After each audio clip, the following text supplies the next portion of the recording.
प्रसादात् भगवत्प्रसादो यस्या प्रसादन्न गति कुतोऽपि ध्येयोऽस्तवङ्गस्तस्य यशोस्त्रिसन्धम्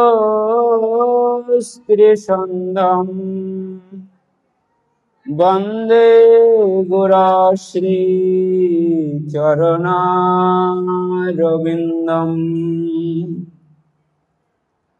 आजानुलम्बितभुजौ कनकावदातौ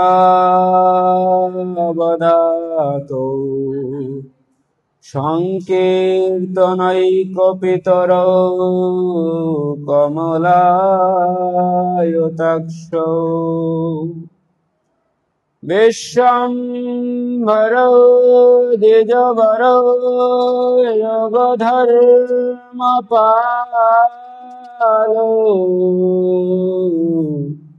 वन्दे जगत्प्रियकरो करुणावतारो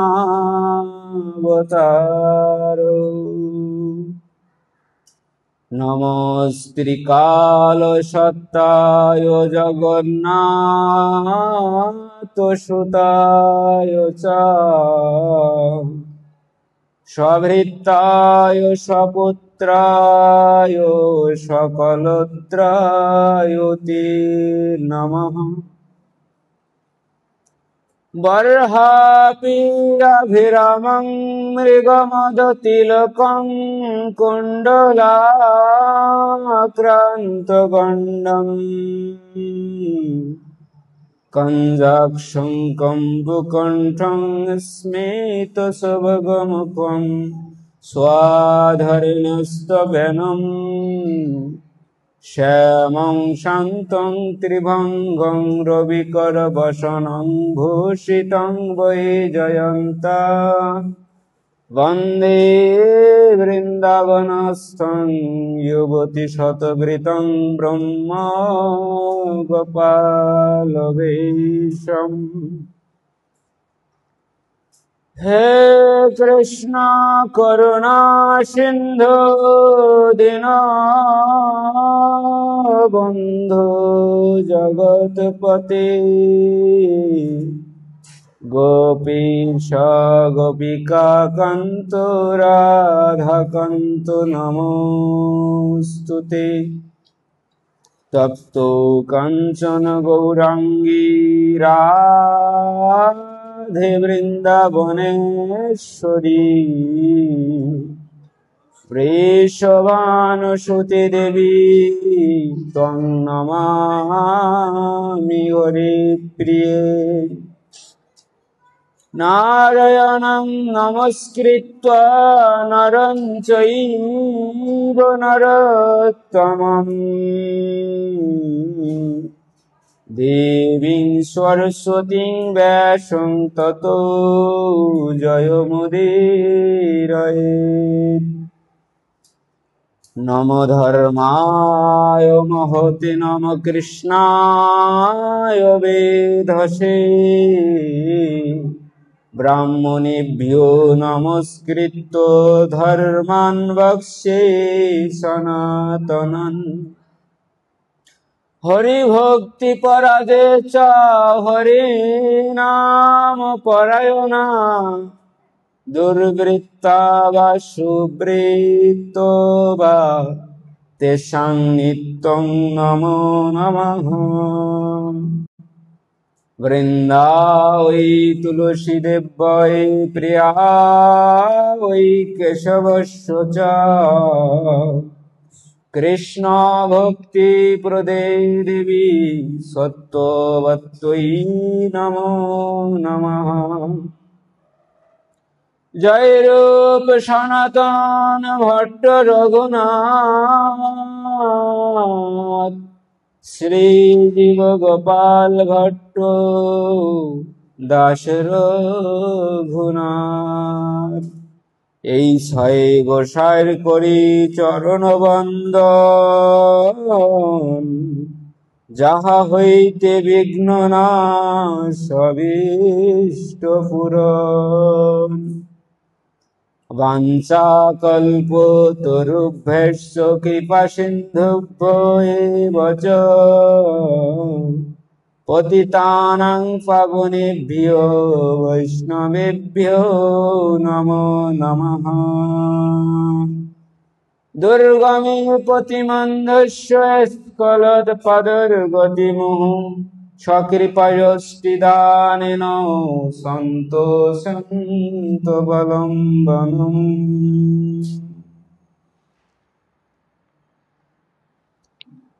श्रीमद्भगवद्गीता भक्ति योग ये श्रीभगवानुवाचो ये तु अक्षरम् अनिर्देशम् अव्यक्तं पर्युपासते सर्वत्र गमचिन्तं च कूटस्थमचलं ध्रुवम् संनियमेन्द्रियो ग्रामं सर्वत्र समबुद्धयो ते प्राप्नुवन्ति मामेव सर्वभूतहिते रताः।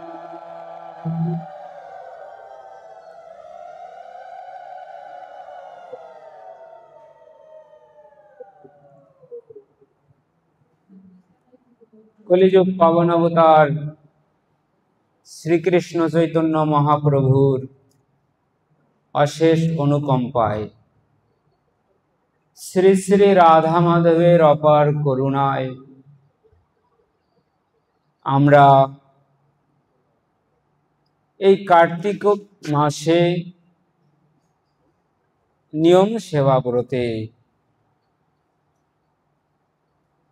শ্রী রাধা মাধব মন্দিরে উপস্থিত হয়েছি।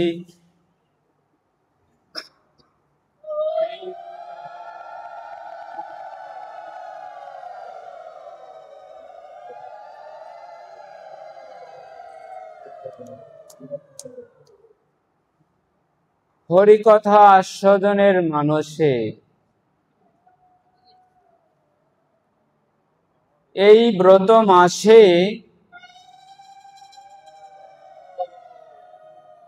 যৎকিঞ্চিৎ হরিকথা শ্রবণ কীর্তন করার সৌভাগ্য যদি কারোর হয়, সে অতি পুণ্যবান, পুণ্যবতী। কারণ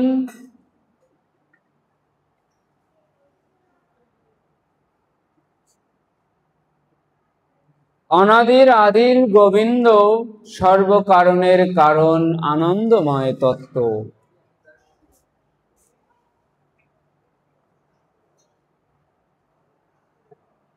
শ্রী গোবিন্দের অতীব প্রিয় মাস হচ্ছে এটা। এই মাসে গোবিন্দের একাধিক ব্রজলীলা হয়েছে।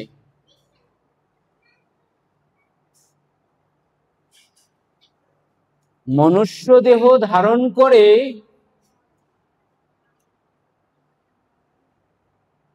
পাপ মুক্ত হয়ে ঊর্ধ্বলোকে যাওয়া অতীব সুকঠিন ব্যাপার। পঞ্চঋণ, বর্তমান কলিকাল, জরা ব্যাধিগ্রস্ত আমাদের এই তনু দেহ, সংসারে নানা কামনা বাসনায় জর্জরিত আমরা। তার উপরে আবার অধিক বয়সকাল অতিবাহিত করেছি জড়বিদ্যার জন্য। পারমার্থ বিদ্যা নেওয়ার সৌভাগ্য হয়নি। এরপরে সংসারে প্রবেশ করে তো আর কথাই নেই।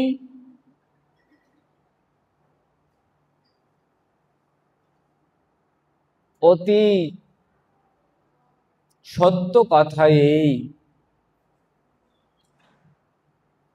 ভগবানকে আমরা সবাই পেতে চাই, তার কাছে যেতে চাই, তার সেবা করতে চাই। তার নাম শ্রবণ করেই তো আনন্দ হয়, তার লীলা কথা শ্রবণ করে তো আনন্দ হয়, মনটা সরল হয়ে যায়। সেই জন্য আমাদের আপন আর সব পর মনে হয়। কিন্তু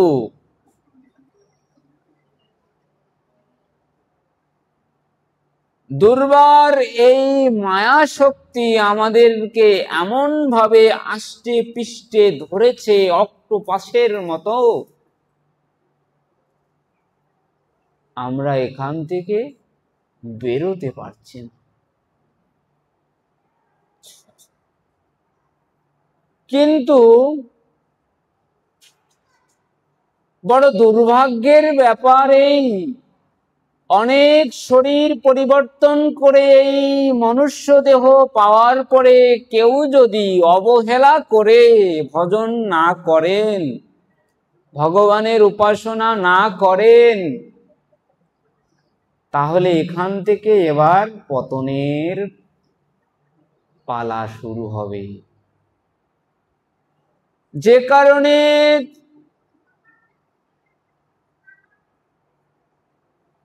এই গৌরাঙ্গ মহাপ্রভুর করুণা করার কেন প্রয়োজন? কারণ আমরা অক্ষম। শ্রীমদ্ ভাগবতে যে আমাদের লক্ষণ বলছে, কলির কবল গ্রাসে সবাই আমরা গ্রস্ত, হিংসা বিদ্বেষ মিথ্যা নেই এমন কোন স্থান নেই।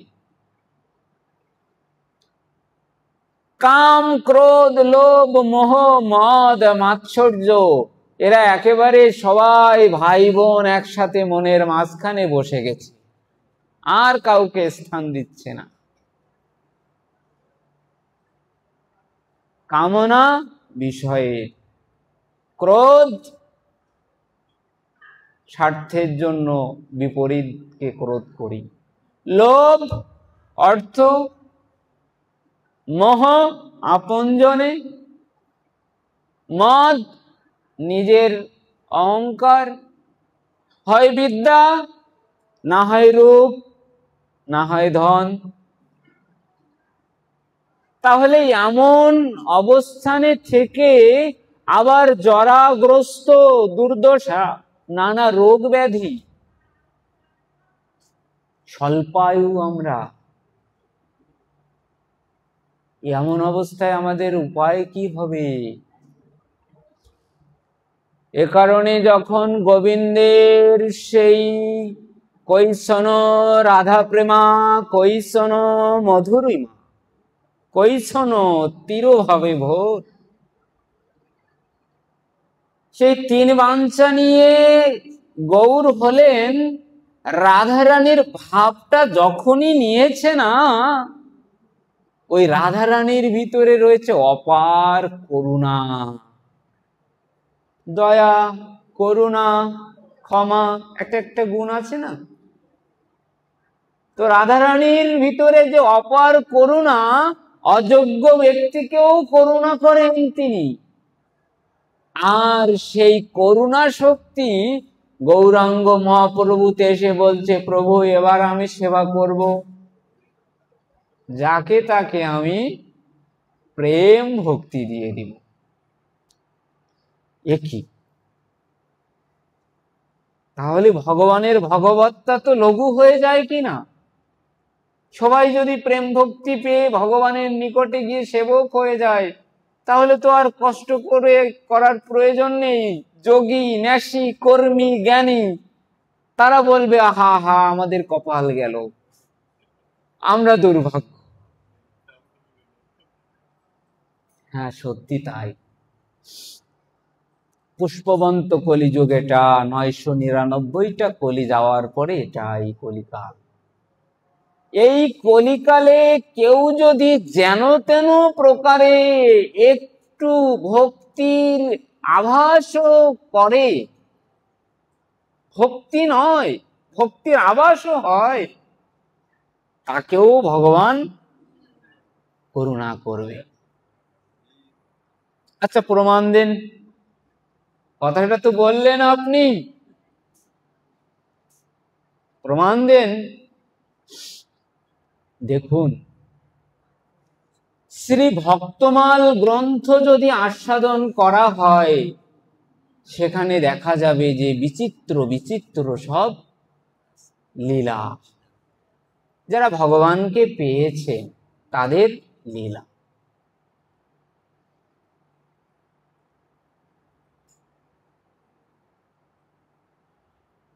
এই যে করুণার কথা বলা হলো, যে করুণার ফলে ভগবানেতে আমাদের প্রেম ভক্তি হবে, শ্রদ্ধাটাই গাঢ় হয়ে ভক্তি, আর ওই ভক্তিটাই পরবর্তীতে প্রেম। গতকাল যেমন বলা হলো এই তুলসী বৃক্ষ দিয়ে, অর্থাৎ ওই বৃক্ষের যে মঞ্জরি হয়, ওই মঞ্জরির পরে যে ফল হয় ওটাই প্রেম ফল। এটা প্রাকৃত উদাহরণ দেওয়া হলো, আর ভক্তি জগতে ওটা প্রেম ফল। সেটা গোবিন্দ আস্বাদন করে, গোবিন্দ মধুকর মৌমাছি ভ্রমর। ভক্তের হৃদয় কমলে যে প্রেম ভক্তি উৎপাদন হয়, ওই প্রেম ভক্তি আস্বাদনের জন্য তিনি সর্বক্ষণ লালায়িত। ওহো, আমার ভক্ত আমার ভজন করবে, তার বড় ইচ্ছা হয়। সত্য বলতে কি, ঠাকুর যে কতটা করুণাময় কৃপাময়, যদি আমরা আস্বাদন করি অবাক হয়ে যাব। বলছে 11টা মাস সে যদি সংসারী হয়ে বিষয়মুখী হয়ে একেবারে মোটেই ধর্মকর্ম করার সৌভাগ্য হয়নি, সুযোগ হয়নি, এতটাই ব্যস্ত, কিন্তু এই কার্তিক মাসে কোনো না কোনো ভাবে সে যদি ব্রজধামে গিয়ে এই একটা মাস ব্যাপী ব্রত করে, সে অযোগ্য যদি হয়, না কোনো বিদ্যা আছে, না কোনো জ্ঞান আছে, না কোনো তার সুকৃতি আছে, তথাপিও গোবিন্দ তাকে প্রেম ভক্তি দিবে। দেবতাদেরও দুর্লভ, যোগীদেরও দুর্লভ, ন্যাসীদেরও দুর্লভ, কর্মীদেরও দুর্লভ, আবার জ্ঞানীদেরও দুর্লভ প্রেম ভক্তি। আচ্ছা, এই প্রেম ভক্তি যে বললেন, এর একটু আস্বাদন করান তো। দেখুন, যিনি সচ্চিদ আনন্দময় তত্ত্ব, এই গোবিন্দ আমাদের, যার যেমন নেত্র সে তেমন ভাবে গোবিন্দকে আস্বাদন করবে। তো সৎ চিত আনন্দ, তো এই তিন তত্ত্ব, তিন শক্তি প্রধান। আনন্দ অংশে লাধিনী, আর লাধিনী শক্তির সারবৃত্তি হচ্ছে শ্রীমতী রাধিকা। এই রাধারানীর থেকে আবার যত সব প্রকৃতি, সব যত ভগবত শক্তি আছে, দুর্গা, কালী, লক্ষ্মী, সব রাধারানীরই প্রকাশ, এগুলি ঐশ্বর্য। এমনকি সত্যভামা, রুক্মিণী আদি তারা অন্য কেউ নয়, রাধারানীরই প্রকাশ। একেলা রাধারানী তিনি মাধুর্যের তত্ত্ব, যিনি আমাদের সবার আরাধ্য ব্রজনাথ, ব্রজের যিনি নাথ গোবিন্দ, গোপীদের যিনি নাথ গোপীনাথ। এই গোপীনাথ মাধুর্যের তত্ত্ব। আর বাকি যত ভগবত শক্তি আছে সেখানে ঐশ্বর্য বিদ্যমান। তো অন্য অন্য যত যত শক্তি আছে সবই তো গোবিন্দের থেকেই প্রকাশ। যে যে সাধনা করবে তাকে সেই ফল দিবে, বর দিবে, কিন্তু প্রেম ভক্তি সহসা গোবিন্দ দেয় না। ভক্ত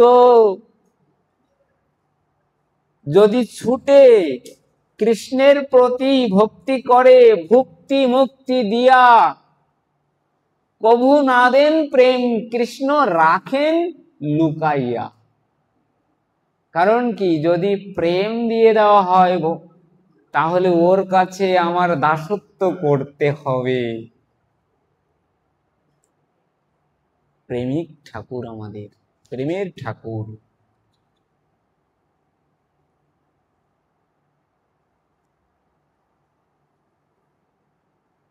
আচ্ছা, এই প্রেম ভক্তি এটাই ওই যে লাদিনী শক্তি, আনন্দিনী শক্তি, ওই আনন্দিনী শক্তির একটা সূক্ষ্ম ধারা আকারে ভক্তের হৃদয়ে গুরু পরম্পরায় ভিন্ন ছিন্ন ভাবে হবে না, গুরু পরম্পরায় আগত হয়ে ওই যে দীক্ষা বীজ দিল ওটাই আস্তে আস্তে করে অনর্থ নিবৃত্তি আদি হয়ে নিষ্ঠা হয়ে যাবে।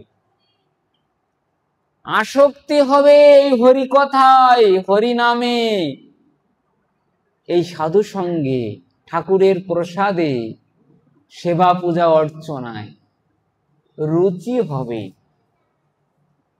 দেখা যাবে তার কর্মকাণ্ড, চালচলন, এই প্রণাম নমস্কার আদিতে বোঝা যাবে যে সে কোন স্তরে আছে।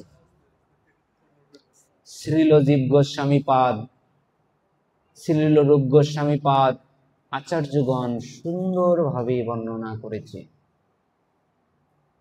ভক্তির রসামৃত সিন্ধু যদি কেউ আস্বাদন করেন তাহলে বুঝতে পারবেন ভক্তির পর্যায়। শ্রীল বিশ্বনাথ চক্রবর্তী পাদ প্রেম ও কল্পলতা, ওখানে তিনি বর্ণনা করেছেন ভক্তের স্তর।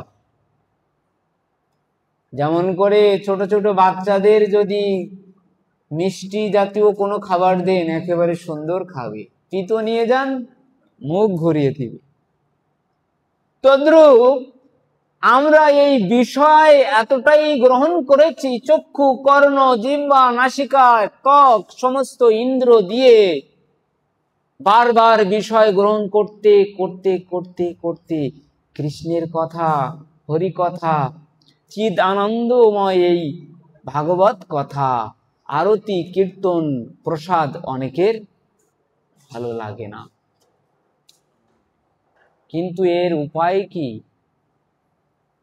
যেমন করে পিত্ত উঠলে, পিত্ত যদি চড়ে যায় কারোর, তাহলে মিশ্রি দিলে সেই মিশ্রিও তার তিতো লাগে। হায় রে হায়, দুর্লভ মনুষ্য তনু পেয়ে আজকে আমরা কি করলাম? নিকটে গোবিন্দ মন্দির, আমার স্বধর্মের ভাই ডাকলো, তথাপিও হরি কথা শ্রবণে গেলাম না। বাইরে থেকে তাদের নামে নিন্দামন্দ করলাম। আমি একদিন গিয়েছিলাম, আমার এই কই বলেছিল, আর যাব না, গেল জীবনটাই বৃথা। তো ওই লাদিনী শক্তি যে রাধারানী, যিনি সর্বা আনন্দদায়িনী, শ্রীমতী রাধিকা, একেলা রাধারানী গোবিন্দকে সম্যক রূপে আনন্দ দিতে পারে, আর কেউ নয়। আমা হতে আনন্দিত হয় ত্রিভুবন, আমাকে আনন্দ দিবে ওই সে কঞ্জন। তিনি এমন এক তত্ত্ব, তার থেকে সবাই আনন্দিত। এইবার এই ক্ষুদ্র অংশ তাকে আনন্দ দিবে এমন কেউ আছে? না না। অনন্ত কোটি ব্রহ্মাণ্ডে প্রভু অনন্ত কোটি ব্রহ্মাণ্ডে কি করছেন? এক একটা লীলা করছেন।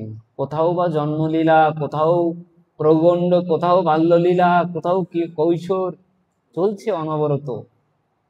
আমাদের এই ক্ষুদ্র ব্রহ্মাণ্ডে এই কল্পে, এই মন্বন্তরে আর প্রভুর আগমন হবে না। মহাপ্রভু এসে তার সপার্ষদদের দিয়ে প্রেম ভক্তি দিয়ে গেছে। আচ্ছা দেখুন, ওই রাধারানী যে লাদিনী শক্তি, শ্রীমতী রাধারানী সর্বানন্দ দায়িনী, তিনি গোবিন্দকে আনন্দ দেন। সেই লাদিনী শক্তির একটা রূপ হচ্ছে এই ভক্তি। ভজ ধাতুর অর্থ সেবা। ভক্তি মানে সেবা করা, কায় মনো বাক্যে সেবা করা গোবিন্দের নিঃস্বার্থ হয়ে। আচ্ছা, যদি সেবা করা হয় তাহলে কি হবে? বলল, যদি একটুখানিও কেউ কোনো না কোনো ভাবে গোবিন্দের সেবা করে সন্তুষ্ট করতে পারে, তার নামটা গোবিন্দের হৃদয়ে চিরদিনের জন্য লিখিত থাকবে।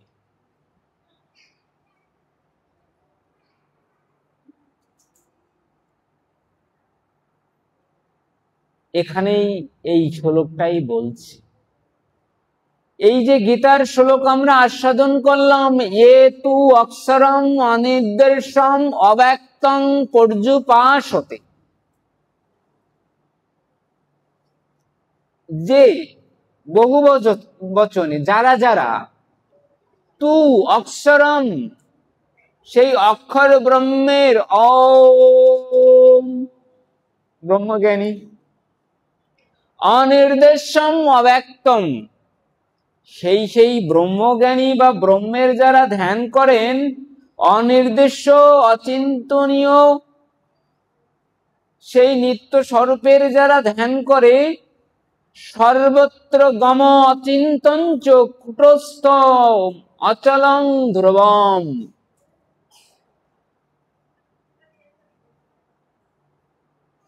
এই ধরনের ভক্তরা, এই ধরনের উপাসকরা কি হয়? সংনিয়মেন্দ্রিয় গ্রামং সর্বত্র সমবুদ্ধয়তে প্রাপ্নুবন্তি মামেব সর্বভূত হিতে রতা, তারা আমাকে প্রাপ্ত হয়। তাহলে আমরা অক্ষর ব্রহ্মের যোগী ন্যাসীদের না ধ্যান করে ভগবানের প্রিয় এই ভক্তিযোগ যখন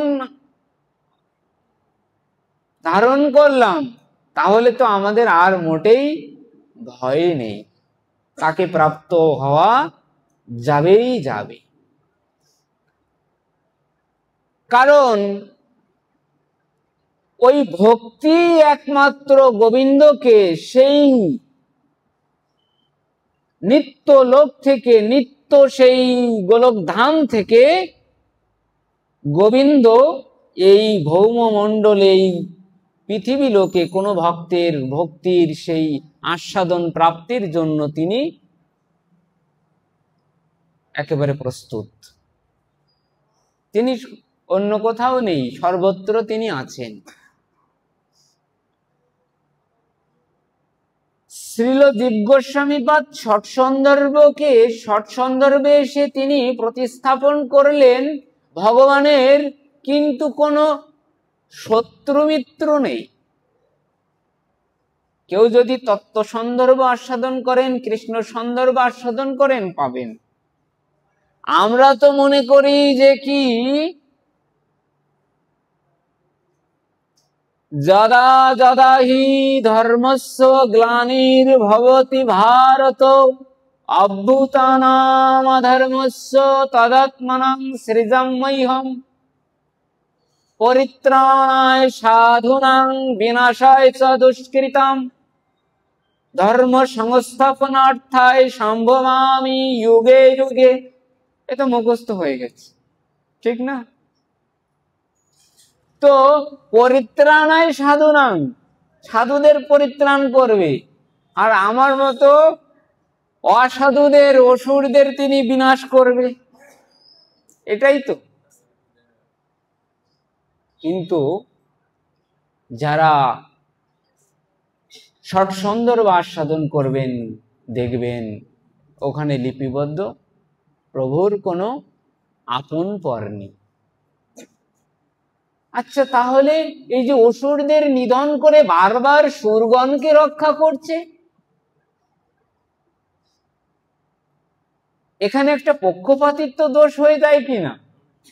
তাহলে আমরা বিবেকী ব্যক্তি, শিক্ষিত জ্ঞানী গুণী, যে যাকে উপাসনা করব তিনি পক্ষপাতিত্ব করবে, এটা তো ঠিক হলো না।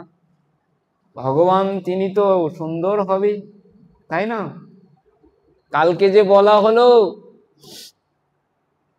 তিনি আনন্দময়, আনন্দের বিপরীতে আর কিছু নেই।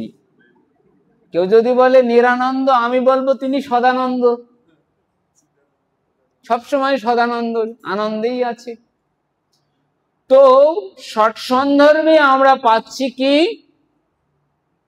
যে না, ওই অসুরগণ তাদের কুকর্ম, তাদের গর্হিত অপকর্মের ফলে অশেষ অশেষ নরক যন্ত্রণা ভোগ হতো, কিন্তু প্রভু তিনি স্বহস্তে যখন তাদের নিধন করছেন, তখন শিশুপাল কংস আদিরও পরম গতি প্রাপ্ত হচ্ছে। তাহলে দেখুন গোবিন্দের করুণা। ওরা যে অপকর্ম করলো, ওরা যে অপরাধ করছে, তার যদি ফলাফল পায়, কত কল্প মন্বন্তর নরক যন্ত্রণা পাবে, কিন্তু প্রভু নিজ হাতে সংহার করে ওদেরও গতি দিচ্ছে। আচ্ছা, সুরগণকে, সাধুগণকে রক্ষা করছে কেন? বলছে ওরা আমার ভক্ত, ওদের রক্ষা আমার তো অবশ্যই করতে হবে, আপন তারা। আর এই ভক্তকে আনন্দ দেওয়ার জন্যই প্রভুর এই লীলা। যেমন করে পিতা কি করে, খেলনা নিয়ে এসে বাচ্চার সাথে খেলে, আনন্দ দেয়, ঠিক কিনা? তো আনন্দময় তত্ত্ব গোবিন্দ তিনি কি করেন, তিনি যখন এই সেই অসুরদের সাথে যুদ্ধ বিগ্রহ করে, তখন তার ভক্তরা সুরগণ আনন্দ পায়। ও ঠাকুর, ঠাকুর ভগবান আমাদের বাঁচাচ্ছে, ভগবান এবার এইটুক কত বড় যুদ্ধ, অসুর হেরে যাবে, জয় জয় জয় স্তব স্তোত্র করছে, দেখুন। হ্যাঁ, এর একটা বিশেষ উদাহরণ কোথায়? যখন বৃত্তাসুরকে বধ করবে ইন্দ্র, বৃত্তাসুরের সামনে যেতে পারছে না, এতটাই শক্তিশালী, এতটাই বলবান, সমস্ত দেবদেবতা ভয়ে পলায়ন করেছে। বৃত্তাসুরের সামনে যে যুদ্ধ করবে এমন সাহস নেই। তারা তো বুঝতে পারলো, জানতে পারলো ভগবত কৃপায়, যে যদি দধিচি মণির হাড় দিয়ে অস্ত্র তৈরি হয় তবে গিয়ে তার বধ করা যাবে। কারণ দেখুন ধর্মের নিখুঁততা কতটাই। বৃত্তাসুর পূর্বে সে তো ছিল চিত্রকেতু, তাই না? অপ্সরা, অপ্সরা নয় গান্ধর্ব, তিনি গান্ধর্ব। আকাশমার্গে যেতে যেতে দেখেন শিব আর পার্বতী আছেন, আর ঋষিরা হরিকথা শুনছেন, পার্বতী এই জঙ্ঘা উরুর পরে। তখন চিত্রকেতু সেই গান্ধর্ব বলল, আপনি পরম বৈষ্ণব, পরম যোগী, পরম জ্ঞানী, কিন্তু এই প্রকৃতিকে কোল থেকে নামিয়ে কথা বলতে পারছেন না, হরি কথাটা।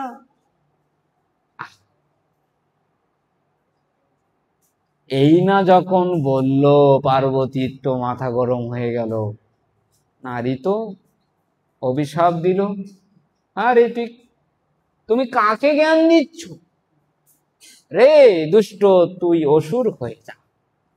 পরবর্তীতে অসুর হলো।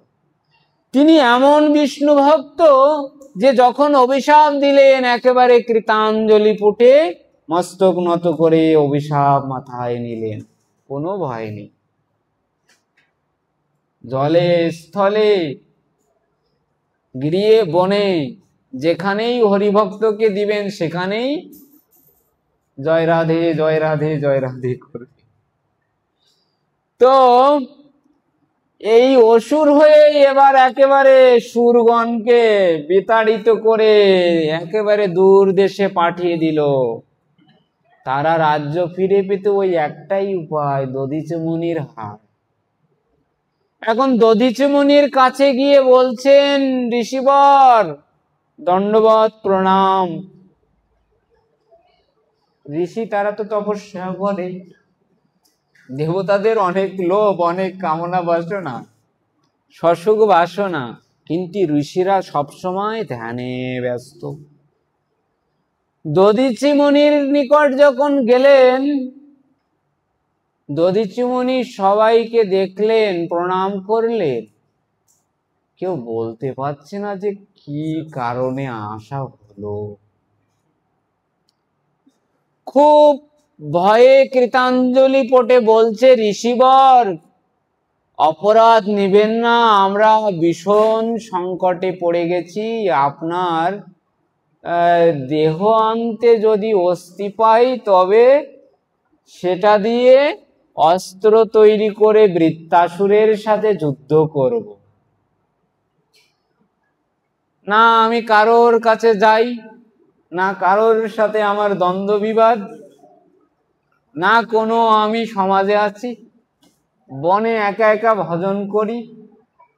আচ্ছা আমার তো কারোর থেকে কোনো স্বার্থ নেই, কিন্তু আমার কাছে এসে তোমাদের প্রয়োজন। বড় জঞ্জাল। এখানে যারা একটু অর্ধেক শ্রদ্ধা ভক্তি নিয়ে আসছেন, এখনো আসছেন, পাঠ শেষ প্রায়,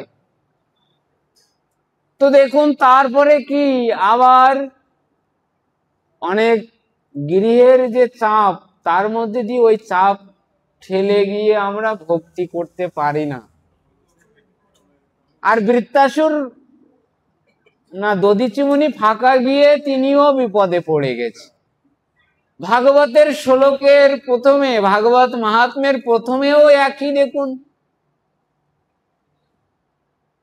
সেই যে গোকর্ণের পিতা বনে গেলেন, আরেক সাধু মনে করলেন ইনি মনে হয় ভজন করছেন, দুইজন ফাঁকা আছি, একটু গিয়ে হরি কথা বলি শুনি।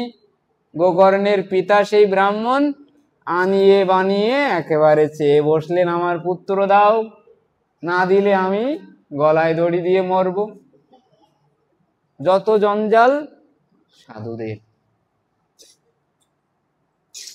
দধিচি মুনি বলছেন, আচ্ছা আমার কাছে এসে বসছেন, এই শরীর কি কেউ ছাড়তে চায়? এই শরীর দিয়েই তো ভগবানের সেবা হবে, এই শরীর দিয়েই ভগবানের সেবা হয়। এই চক্ষু দিয়েছেন ভগবান তার অপরূপ রূপ মাধুরী আস্বাদনের জন্য, কর্ণ দিয়েছেন তার কথা শ্রবণের জন্য, মুখমণ্ডল এই জিহ্বা দিয়েছেন হরিনাম কীর্তনের জন্য, এই ত্বক ইন্দ্র দিয়েছে ভূমিষ্ঠ হয়ে প্রণাম করার জন্য, তার ভক্তকে আলিঙ্গন করার জন্য। আমরা মনুষ্য দেহ ধারণ করে যৎকিঞ্চিৎ তাকে যদি শ্রদ্ধা ভক্তি করে তাকে সন্তুষ্ট করি, তিনি অপার করুণাময়, অপার কৃপাময়, তার করুণার অন্ত নেই, করুণার দ্বারা আমাদেরকে আত্মসাৎ করে নেন। তখন আর কি হবে? দেবতাগণ তো বিপদে পড়ে গেল। এখন কোনো উপায় না পেয়ে বলছে, দেখুন যদি কখনো কোনো ভিখারি ভিক্ষা চাইতে আসছে, এমন কোনো ভিখারির দুর্দশা দেখে, তার দারিদ্রতা অভাব দেখে যদি দাতার একটু করুণা হয়, মানে এমন ভিখারি যে ভিখারির অবস্থা দেখে যদি দাতার করুণার উদ্রেক হয় তবে কিছু তো পায়। তো আমাদের অবস্থা সেই রকম। এই কথা বললে দধিচিমনি একটু সন্তুষ্ট হলো যে না, তাদের উপকারের জন্য আমার শরীরটা যদি প্রয়োজন হয় দেই, শরীর ছেড়ে দেই। তিনি শরীর ছাড়লেন। এরপরে কি হলো দেখুন। ওই শরীর নিয়ে যখন বাঘের সামনে নিয়ে যাওয়া হলো মাংস খাবে, বাঘও মাংস খাচ্ছে না। জয় রাধে। বাঘের খাদ্য তো মাংস, আমাদেরও খাদ্য কি?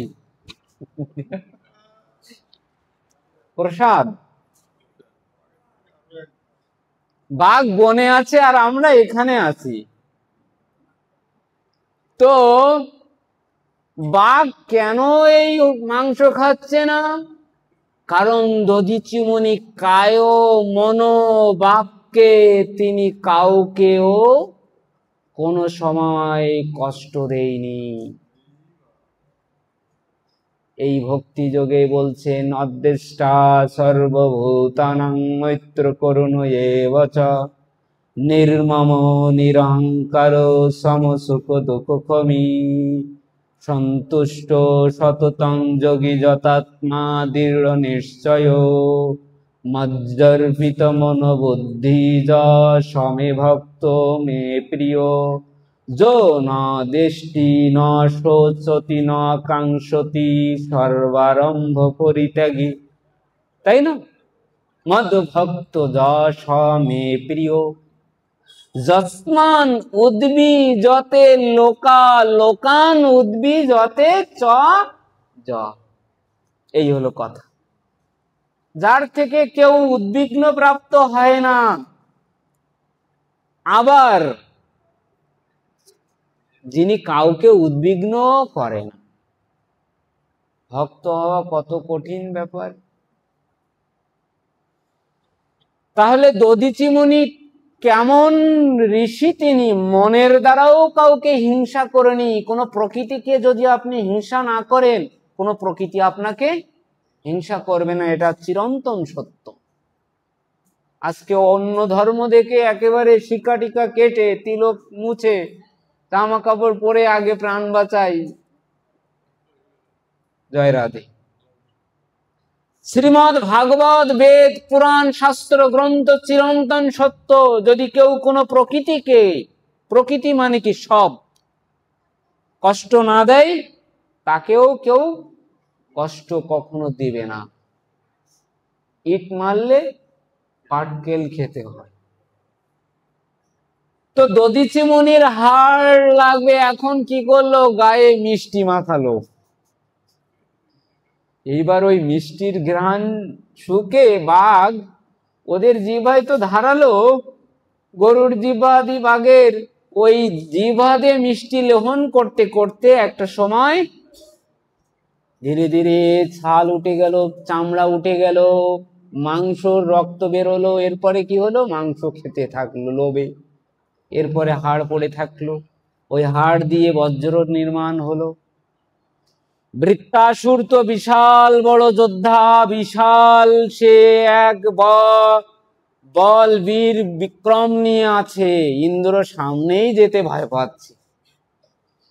ভগবানের কাছে গেলে ভগবান প্রথমেই বলে দিল, দেখো ও ব্যাপারে আমি নেই, ও আমার পরম ভক্ত, ভক্তকে আমি রক্ষা করি। ভক্ত মোর মাতা পিতা, ভক্ত মোর গুরু, ভক্ত মোর নাম রেখেছি বাঞ্ছা কল্পতরু। ভক্ত খাওয়ালে আমি খাই, আর ভক্ত না খাওয়ালে আমি অনাথ হয়ে যাই। আমার আপন বলে কেউ নেই, এই ভক্তই আমার আপন। সৃষ্টি লীলায় এই ভক্তদের আনন্দটাই আমি গ্রহণ করি। বৃত্তাসুরকে আমি কিছুই করতে পারবো না। তোমাদের কর্মফল অনুসারে তোমরা এখন ভোগ করো, আমি উপায় বলতে পারি।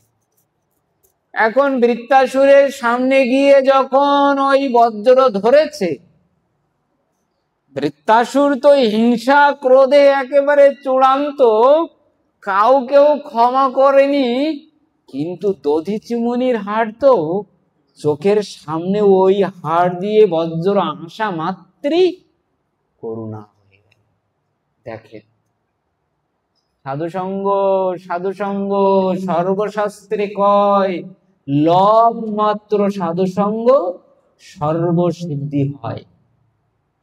যারা উত্তম বৈষ্ণব, তাদের সংস্পর্শে গেলে, তাদের মুখের কথা শ্রবণ করলে ত্রিতাপ জ্বালা আগে দূরে যাবে, মায়াদেবী পিছনে চলে যাবে ঘোমটা দিয়ে, বলবে এখানে আমি নেই।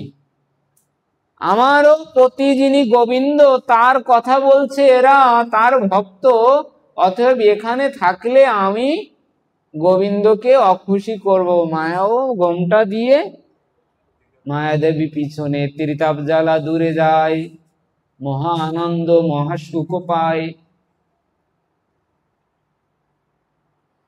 তাহলে ওই দধিচি মুনির হাড় যখন দেখলো, তখনই ইন্দ্র কি করলো? বৃত্তাসুরের মনে একটু করুণা হয়ে, একটু যেই নরম হয়েছে, বজ্র দিল। মৃত্যু তো হবেই। কটকট কটকট করে হাসছে, ইন্দ্র তো অবাক। ইন্দ্র বলছে, দেখো বৃত্তাসুর, আমাদের প্রভু গোবিন্দ তিনি কতটা করুণাময়। প্রত্যেক যুগে যুগে, প্রত্যেক মন্বন্তর কাল কল্পে তিনি আমাদের রক্ষা করেন, আমাদের ধন ঐশ্বর্য সর্বরাজ্য দিয়ে তিনি আমাদের পক্ষে থাকে, তিনি বড়ই দয়ালু। বৃত্তাসুর হাসছে। ইন্দ্রর জিজ্ঞাসা মনে, আরে মৃত্যু সময়, আর সে হাসছে কেন? অসুর। বৃত্তাসুর বলছে, তাই তোমাদের গোবিন্দ সে আমারও প্রভু, তিনি যাকে ধন জন সম্পদ ঐশ্বর্য আদি দেন, এটা একটা প্রবঞ্চনা। প্রভু এই ধন জন সম্পদ, যশ লাভ, পূজা প্রতিষ্ঠা, এগুলো দিয়ে কি করে? আপাতত একটু একেবারে সান্ত্বনা দিয়ে ভক্তকেও প্রবঞ্চনা করে। কিন্তু আমার প্রভু যাকে একান্ত করে নেন, তার থেকে সব তিনি কেড়ে নেন, সব কিছু তার থেকে কেড়ে নিয়ে তিনি নিজেই চলে আসেন। অনাদির আদির গোবিন্দ, মাধুর্যের তত্ত্ব, করুণাময়। তিনি আর কারোর অপেক্ষা করে না, অন্য কিছু দিয়ে কেন ভুলাবে? বৃত্তাসুর। তাই ভাগবত নিরূপণের জন্য বলছে, ভাগবত কাকে বলবে? যে গ্রন্থে বৃত্তাসুরের কাহিনী আছে। ধ্রুব, প্রহ্লাদ, অম্বরীশ, কত কত ঋষি না, জড়ভরত আদি অনেক ভক্ত থাকলেও বৃত্তাসুরের মতো নেই। অতএব ভক্তির কি প্রবল শক্তি!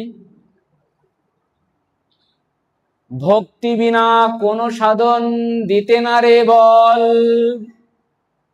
সব কিছু দেয় ভক্তি, স্বতন্ত্র প্রবল, ভক্তিই মূল। তো এই কার্তিক মাসে কেউ যদি দামোদর ব্রতে, কেউ এই ব্রজমণ্ডলে থেকে যদি একটু অর্ধেক নিয়ম করে থাকে, সে অযোগ্য হলেও তাকে প্রেম ভক্তি দেয়। তাহলে যারা ব্রজমণ্ডলে আছে কত সৌভাগ্যবান। ব্রজমণ্ডলে না থাকলেও এখানেও থেকেও কেউ যদি মনে মনে ব্রজবাস চিন্তন করে, দামোদর ব্রত করেন, আকাশ প্রদীপ দীপদান আদি করেন, ব্রতের সমস্ত নিয়ম পালন করেন, প্রভু তিনি সন্তুষ্ট হয়ে যাবেন। আমরা সারাটা জীবন বুঝি বা না বুঝি, টাকা কিন্তু বুঝি, ঠিক কিনা? আগেরকার দিনে ছোট ছোট ছেলে মেয়েদের খেলনা দিলে, খাবার দিলে তাই নিয়ে চলে যেত। এর পরবর্তীতে আসলো টাকা লাগবে বাবা, এখন টাকার থেকে হ্যাঁ টাকা না দিলেও হবে মোবাইল, আবার মোবাইল দিলেও হবে না, নিজের ঘরে ওয়াইফাই থাকা লাগবে, তা না হলে আমার বাবা মা ভালো না। তো দেখুন এই বিষয় সম্পত্তি বৈভব পেলে ও কত সুন্দর, ঠিক না? পরিকল্পনা এখান থেকে এখান থেকে এখান থেকে এখান থেকে সব বেরোবে, কোথায় কি আমি ঠিক করব। তো এই বিষয় সম্পত্তি থাকা অবস্থায় বিশাল ধন সম্পদের বিশাল ঐশ্বর্যের মালিক ছিলেন লালা বাবু। পালকিতে চড়ে তিনি যাচ্ছেন। আগেরকার দিনে বড় বড় ধনীরা পালকিতেই চড়ত। তো লালাবাবু যখন পালকিতে চড়ে যাচ্ছেন নদীর পাড় দিয়ে, একটা ধোপার কন্যা তার বাবাকে বলছে, বাবা বেলা গেল, বাসনা ফুরাবে না? কাপড় কাছে তো ওদের তো কাপড় ধৌত করে নিও পারো। কথাটা পিতাকে বলল, ওই কথাটা লালাবাবু কানে শুনিয়ে চিন্তা করলো, ও আমার জীবনের তো বেলা চলে গেল, আমার তো গোবিন্দ ভজন হলো না, আমার হৃদয়ের বাসনা তো গেল না, সম্পদের রক্ষার জন্য কতই কিছুই না করছি, ওখান থেকেই মনের পরিবর্তন। এই মনটাকে গোবিন্দে দেওয়াটাই হলো সাধনা। মনের পরিবর্তন হলেই দেহের পরিবর্তন। মন ইন্দ্রিয়ের সাথে জড়িত, ইন্দ্রিয় দেহর সাথে জড়িত।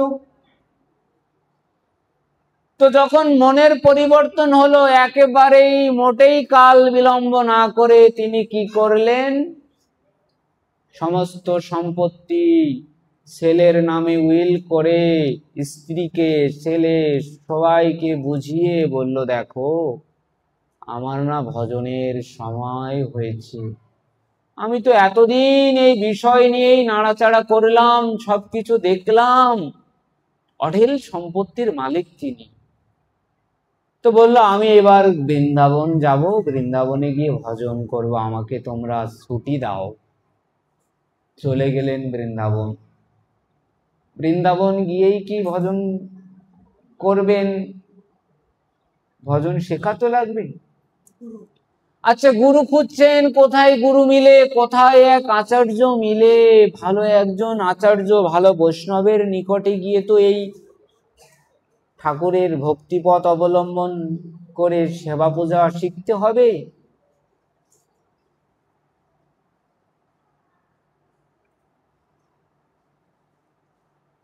এখন তৎকালীন সময়ে গোবর্ধনে সিদ্ধ কৃষ্ণদাস বাবা প্রকট ছিলেন। সিদ্ধ কৃষ্ণদাস বাবা তিনি গোবর্ধনে থাকতেন। ওই গোবর্ধনের সিদ্ধ কৃষ্ণদাস বাবা সাক্ষাৎ রাধা রানীর কৃপা পেয়েছিলেন। ললিতা সখী এসছিলেন, সনাতন গোস্বামী এসছিলেন, বৈরাগ্যের মূর্তি তিনি। সিদ্ধ বাবার কাছ থেকে যারা যারা ভজন শিখেছে সবাই সিদ্ধি পেয়েছে, একেবারে সাক্ষাৎ ঠাকুর দর্শন কৃপা পেয়েছে। এখন তৎকালীন সময়ে এই সিদ্ধ কৃষ্ণদাস বাবার কাছে যখন গেলেন, এই সিদ্ধ কৃষ্ণদাস বাবাই আমাদের রাধা মাধবের যে অষ্টকালীন যে লীলা, প্রাতলীলা, পূর্বাহ্ন, মধ্যাহ্ন, অপরাহ্ন, সায়াহ্ন, নক্ত, নিশা, তাই তো, এই অষ্টকালীন লীলার গুটিকা মানে সূত্র তিনি প্রথম করেছেন রাধারানীর ইচ্ছাতে, আজ্ঞায়। সিদ্ধ কৃষ্ণদাস বাবার কাছে গিয়ে তিনি প্রণত হলেন, পূর্ব পরিচয় দিলেন, বাবা শুনলেন, ও ভজন করবে, ঠিক আছে, ভজনের নিয়ম কানুন শেখালেন। আর যারা সংসার ত্যাগ করে, সংসার ত্যাগ মানে কি? বানপ্রস্থ গৃহস্থ ত্যাগ হয়ে গেল, এবার তো সন্ন্যাস, ঠিক না? মাধুকরী বৃত্তি, না হয় অজগর বৃত্তি, নয় আকাশ বৃত্তি, তিন বৃত্তির এক বৃত্তি নেন। আমাদের রূপ সনাতনের মার্গটা কি? শ্রী রূপ সনাতন গোস্বামী পাদগণের মার্গটা হচ্ছে মাধুকরী বৃত্তি। মাধুকরী করার একটা বিশেষ ধরন আছে। ব্রজের মাধুকরী রুটি, মাধুকরীর জন্য ঝোলা নিয়ে যেতে হবে, কাপড় নিয়ে। ব্রজবাসীর ঘরে গিয়ে দরজায় দাঁড়িয়ে রাধে শ্যাম, রাধে শ্যাম মাইয়া, ওদের ঘুমটা এই পর্যন্ত। ওখান থেকে এসে বাম হাত দিয়ে এইভাবে রুটি দিবে আপনার। ব্রজবাসী তারা এইভাবে হাতের পরে থাবিয়ে থাবিয়ে কোনোভাবেই এই কান্ডা দিয়ে পুড়িয়ে রুটি বানাবে, মোটা রুটি। এদিকে পোড়া ওদিকে শক্ত, এই সেই। ওই রুটি খেয়েই ভোজন করলেই গোবিন্দ মিলে। মাধুকরী রুটি শুদ্ধ। মহাপ্রভুর পার্ষদগণের পক্ষে কি? ব্রজে যাইও না থাকিও চিরকাল, গোবর্ধনে উঠিয়া না দেখিও গোপাল। কেন? এই বাংলার বিদ্যা বুদ্ধি অহংকার নিয়ে ওখানে ঢুকবা, অপরাধে অপরাধে অপরাধে জয় রাধে হয়ে পড়বা। আবার ওদিকেই সনাতনের শিক্ষায় বললেন বৈরাগীর বিরক্তিদের বা বৈরাগীর কাহা হয় বাস, বৃন্দাবন যথারাস। তাই তো, যারা বৈরাগী, বিষয়ে বৈরাগ্য এসে গেল, সংসারে যাদের বিরাগ এসে গেল, বিরক্ত, একেবারে বিরক্ত হয়ে গেছে, বিরক্ত হলেই তবেই তো বৃন্দাবন। সিদ্ধ কৃষ্ণদাস বাবার কাছে গিয়ে লালা বাবু বলছেন, বাবা আমি মন্ত্র নিব। বাবা তাকে মন্ত্র দিলেন, কৃপা করলেন, মাধুকরী করতে বললেন। মাধুকরী করতে বেরিয়ে গেলেন। সারাটা দিন ভজনে চলে যায়, এরপরে গিয়ে সন্ধ্যায় মাধুকরী করতে যেতে হয়। যখন তখন গেলে মাধুকরী মেলে না। ওরা একটা সময় মাধুকরী রুটি বানিয়ে রেখে দেবে।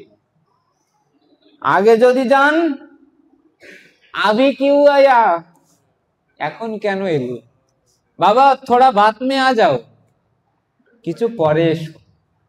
যদি অনেক দেরি করে যান, বাবা আজ নেই মিলেগা, সব খতম হো গয়া, তুম কিউ ইতনা বাত মে আয়া, এত দেরি করে কেন এলে? শেষ একটা সময়েই দিবে। এখন ব্রজমন্ডল ধাম তো, ওখানে কিন্তু নত হওয়ার জায়গা। লালাবাবু গিয়েছেন গোবিন্দ প্রাপ্তির জন্য, যেন ব্যক্তি, বিশাল অঢেল সম্পত্তি তিনি পরিচালনা করেছেন, রক্ষা করেছেন ব্রিটিশ তাদের সমসাময়িক, ঠিক না? এখন কৃষ্ণদাস বাবা যখন মাধুকরী করতে বললেন, সব ঘর থেকে মাধুকরী করে এনে, এরকম নিয়ম আছে 3 ঘর 5 ঘরের বেশি আবার করা যাবে না, না হলে কি হবে? আসক্তি হয়ে যাবে লোক। কোথায় দেখুন, 5 ঘরে যদি মাধুকরী করেন, প্রতিদিন ওই 5 ঘরেই যেতে হবে, না হলে ওই যে গোবিন্দ দাসকে যেমন জয় রাধে করেছিল, ঠিক না? হরিতকির জন্য সঞ্চয়ের প্রবৃত্তি। এখন ওই মাধুকরী করে এনে যখন সিদ্ধ কৃষ্ণদাস বাবার কাছে দিলেন, বাবা বললেন 1 ঘর থেকে তো মাধুকরী আসেনি। দেখুন সিদ্ধ মহাত্মা আচার্যগণের ভজন শক্তি কেমন। ভগবানকে তারা বাৎসল্য না হয় মধুর রসেতে খেলা করছে তো তার কি আনন্দ দিচ্ছে? ভগবানও তাদের কাছে ছোট হয়ে যায়। তাহলে সাধারণ ব্যাপার, ত্রিকালদর্শী তারা। বললেন এক ঘর থেকে তো মাধুপুরী আসেনি। লালা বাবু মাথা চুলকাচ্ছে, ওহো জগৎ শেঠের সাথে আমার যে দ্বন্দ্ব, ওর ওখানে আমি ওই ঘরে তো যাইনি রাগ করে। দেখুন, সত্যের প্রতীক তিনি। ভাগবতের শ্লোকে বলছে সত্যম পরম ধীমহি, পরম সত্যের জন্যই এই ধর্ম। ধর্ম আর কিছু নয়, যে জীবনে যতটা সত্যকে অবলম্বন করবে সে ততটাই ধার্মিক। আর কোনো বর্ণ, আর কোনো রং, আর কোনো পরিচয় নেই। সত্যকে যে যতটা ধরে রেখেছে, ভগবানকে সে।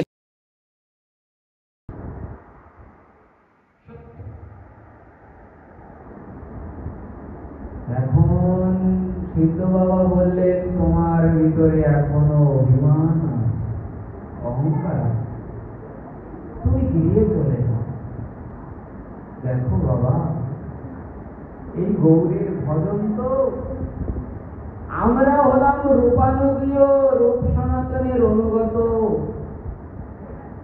এখানে অভিমান চলবে না। এটা দৈন্যের ভূমি, এটা দৈন্যের স্থান, ব্রজমণ্ডল। অহংকার বুকে থাকলে গোবিন্দ থাকবে না। তুমি গিয়ে চলে যাও। সবকিছু পরিত্যাগ করে এসে গোবিন্দ প্রাপ্তির জন্য বৃন্দাবনে এসে যদি একজন আচার্য পেয়েও তার নিকট থেকে এমন কথা শোনা হয়, কি অবস্থা হয়।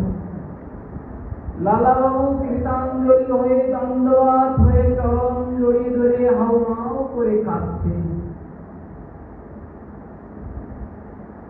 বলছেন বাবা, সব ত্যাগ করেই তো এলাম, আর ফিরে যাব না।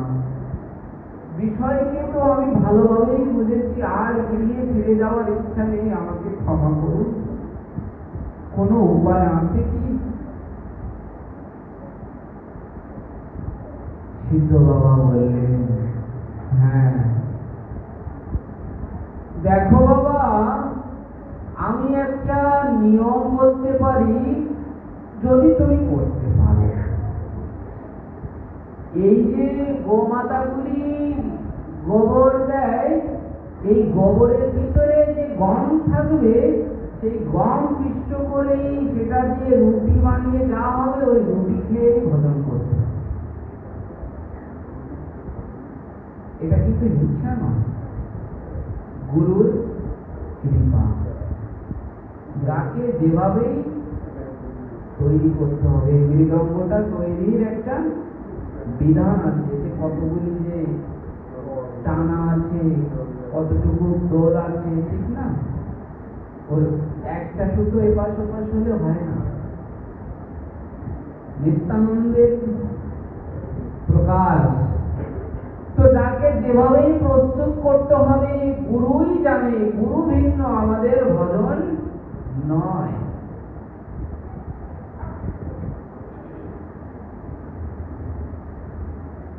তখন শুনে লালাবাবু তো চুপ হয়ে গেল, আরে খবর। হ্যাঁ, তিনি সত্যি সত্যি সেটা স্বীকার করলেন। ওই গোবর, গরু যখন গোবর দেয়, ওই গোবর কুড়িয়ে এনে সেটা ধুয়ে সেখান থেকে অবশিষ্ট অনেক গম হজম হয় না ওদের, সেই গম পিষ্ট করে রুটি বানিয়ে খেলেন।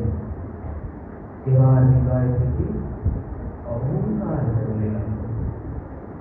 অভিমানী ভক্তিহীন জগমানে সেই দিন বৃথাকার অশেষ ভাবনা। অভিমান থাকলেই হবে না। যেমন অবস্থায় যখন ভজন করলেন, চারিদিকে একেবারে লালাবাবুর নাম ছড়িয়ে পড়েছে। হায়, বিষয় সম্পদ ছেড়ে গিয়ে লালাবাবু ভজন করছে, কত বড় সাধু। ভক্তের ভক্তির জন্য এই প্রতিষ্ঠা প্রকাশ হয়। দিক দিক থেকে বহুজন বহু কিছু উপঢৌকন নিয়ে যাচ্ছে, অনেক কিছু। সাধুর নিকটে গেলে তো কিছু নিয়ে যেতে হয়, তাই না, লালাবাবুর দর্শনের জন্য।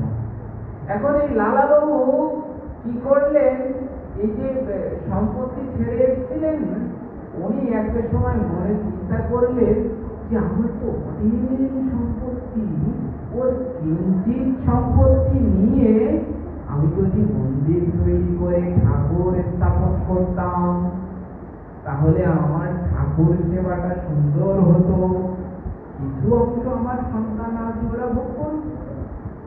পত্র লিখে পাঠালে, সন্তান পরিবার তারা মেনে নিয়ে সম্পদ পাঠালেন। বৃন্দাবনে অদ্যাপি লালাবাবুর মন্দির আছে। দেখুন ভক্তি আর প্রেম কি, যে এই লালাবাবু যে ভজন করেন নিষ্কিঞ্চন মার্গ, কিন্তু পূজারী একজন রেখে দিয়েছেন, সুদক্ষ একজন নিষ্ঠাবান পূজারী, একেবারে সুন্দরভাবে সব পূজা অর্চনা করে।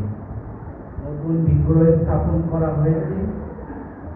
লালাবাবু একদিন শীতকালের দিনে এসে পূজারীকে বলছে, আচ্ছা আমাদের ঠাকুরের তো সেবা হচ্ছে, ঠাকুরের কি প্রাণ আছে? মানে পূজারী অবাক, বাবা ইনি বাবা কি বলে, বৃদ্ধ বয়সী,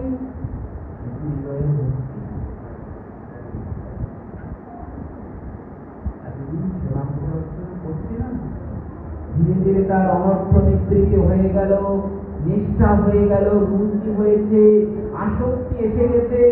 আসক্ত অবস্থায় কি হয়, ছেলে একটা মেয়ের প্রতি আসক্ত হলে, যদি ছেলেরা খেলার প্রতি আসক্ত হয়, ঠিক না, আসক্তিতে একেবারে দেহ মন প্রাণ ছুটে চলে যায়।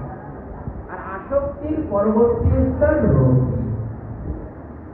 লালাবাবুর কথা শুনে পূজারী তো অবাক, বলছে বাবা কি করবো?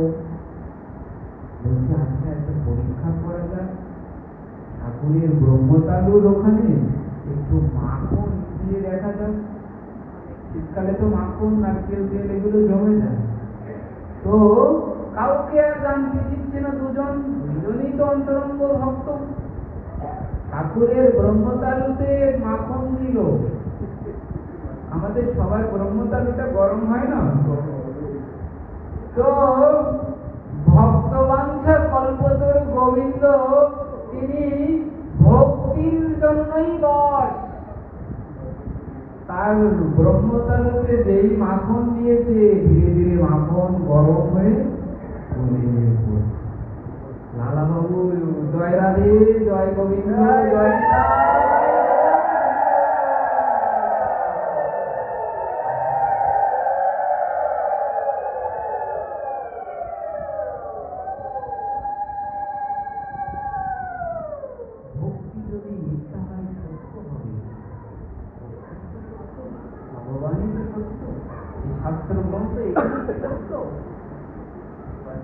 তাহলে যার তার কাছে ভগবান প্রকাশিত হন না।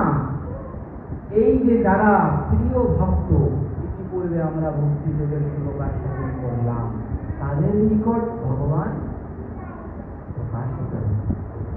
এভাবে বেশ কিছুদিন গেল, লালাবাবুর বিশাল আনন্দ, কত কিছু প্রচারে সেবায় হচ্ছে, পঞ্চপ্রচার, ষোড়শোপচার, যার যত ঐশ্বর্য দেয় না, বিভিন্ন যাত্রাও হচ্ছে, দোল যাত্রা, দোলন যাত্রা, রথযাত্রা। ঠাকুর তো আনন্দে সেবা নিচ্ছে। আবার একদিন হঠাৎ এসে লালাবাবু বলছে, আচ্ছা ঠাকুরের এখন কি অবস্থা দেখা যাক, প্রাণ আছে তো? পূজারী আর কিছুই বলে না। পূজারী বুঝতে পারছে বাবার সাথে ঠাকুরের একটা লেনা দেনা হয়ে আছে। বাবা কি করবো? বললো কি, এক খন্ড তুলা নাকের কাছে দিয়ে দেখো। তুলা গিয়ে যখন নাকের কাছে দিল, নিঃশ্বাসে তুলা ঢুকছে। জয় নিতাই, জয় রাধে।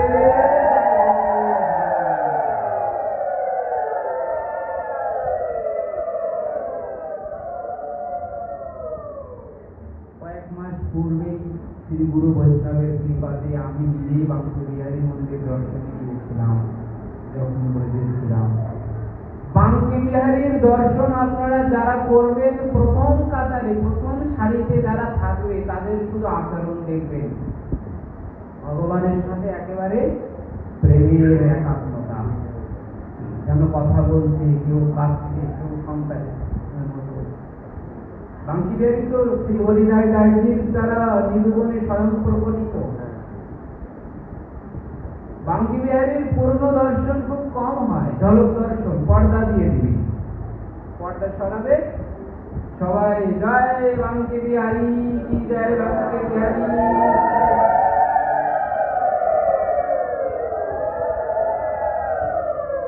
কীর্তনে আছে না, বাঙ্কি বিহারী না করো শ্রৃঙ্গার নজর লাগ যায়গে, না করিও শ্রৃঙ্গার, শ্রৃঙ্গার করো না, নাহলে নজর লেগে যাবে। মানে এত রূপ ঠাকুরের।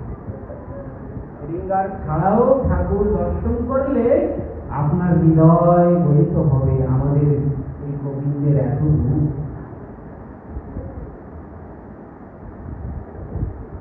আমরা পদকর্তার পদে তো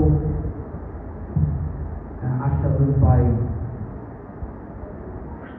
সখী কানসে বিনোদ রায়, তো তার বিনোদ চিকুরে, বিনোদ চূড়া উড়েছে, বিনোদ গায়ে, বিনোদ কপালে, বিনোদ তিলক, বিনোদ বিনোদ সাজে, বিনোদ অধরে, বিনোদ বাঁশি, বিনোদ বিনোদ বাজে, বিনোদ গলায়, বিনোদ মালা, বিনোদ বিনোদ দোলে, কোন বিনোদিনী গাছিতে মালা, কোন বিনোদিনী গাছিতে মালা, বিনোদ বিনোদ ফুলে, ও তার বিনোদ কোটিতে, বিনোদ ধটি, বিনোদ বিনোদ বাজে, তার বিনোদ চরণে, বিনোদ নুপুর, তার বিনোদ কোটিতে, বিনোদ ধটি, বিনোদ বিনোদ সাজে, তার বিনোদ চরণে, বিনোদ নুপুর, বিনোদ বিনোদ বাজে।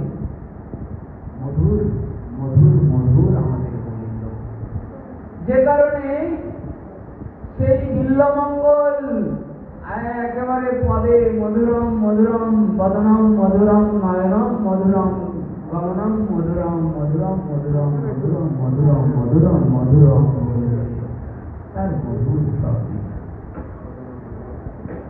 মানে তার সমস্ত অংশটাই, সমস্ত অঙ্গটাই মধুর। আর এই মধুরের উপাসনা পেয়েও যদি কেউ বঞ্চিত হন, তাহলে আর তার উপায় নেই। আর কোন কল্পে, কোন মন্বন্তরে মনুষ্য দেহ পাবেন, ঠাকুর দর্শন করবেন, তার অবস্থা নেই।